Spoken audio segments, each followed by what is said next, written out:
बिस्मिल्लाहिर्रहमानिर्रहीम। अस्सलामुअलैकुम dear students and viewers. Students, आप मेरे साथ हैं एक नई वीडियो में, और इस वीडियो में आप मैथ क्लास 9 यूनिट 3 एक्सरसाइज 3.3 के क्वेश्चन नंबर 4 को करेंगे। स्टूडेंट्स, इस सवाल में दो पार्ट्स हैं और छोटे छोटे से पार्ट्स हैं, बहुत इजी से क्वेश्चन हैं। लॉगरिथम का फोर्थ लॉ इन सवालों को सॉल्व करने के लिए इस्तेमाल हुआ है।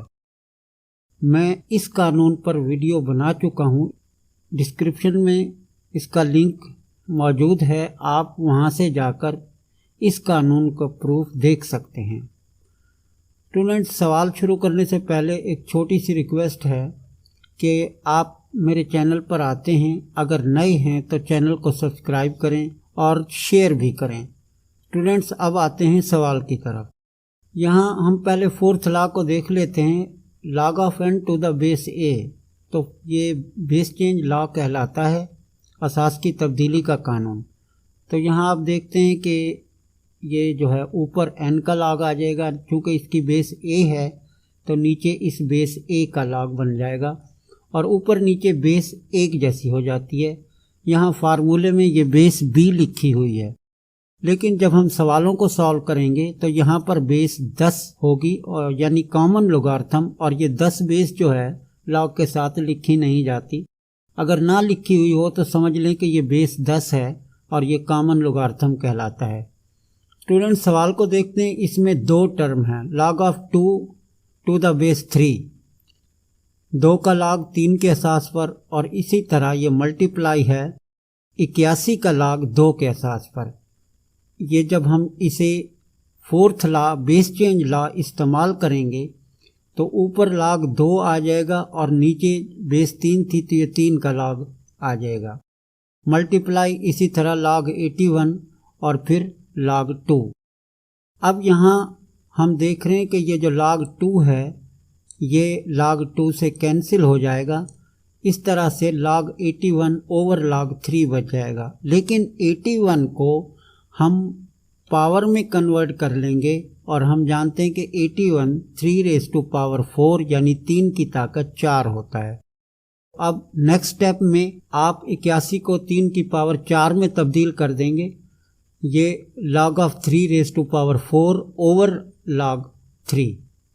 अब थर्ड लॉ यहाँ हम इस्तेमाल करेंगे कि हम जानते हैं थर्ड लॉ से ये जो पावर है ये log से पहले आ जाती है, यानी यहाँ पर m की पावर n थी, ये log लिया गया था m की पावर n का, तो ये n जो है ये log से पहले आ जाती है। तो यहाँ बिल्कुल यही होगा, ये 3 की पावर 4 है तो ये 4 log से पहले आ जाएगी, और जब इस 4 को log से पहले लिखेंगे ये log 3 इस log 3 से कैंसिल हो जाएगा।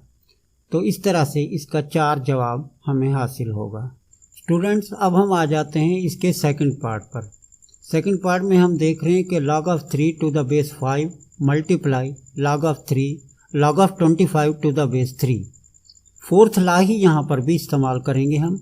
ये 3 का log ऊपर आ जाएगा, और ये बेस 5 थी तो जो बेस 5 थी उसका log नीचे आ जाएगा। फिर मल्टीप्लाई इसी तरह 25 का log ऊपर आ जाएगा, और 3 जो बेस थी उसका log नीचे आ जाएगा। यहाँ पर log के साथ बेस नहीं है, तो पहले बता चुका हूँ कि ये कॉमन लॉगरिथम है और यहाँ बेस 10 होगी।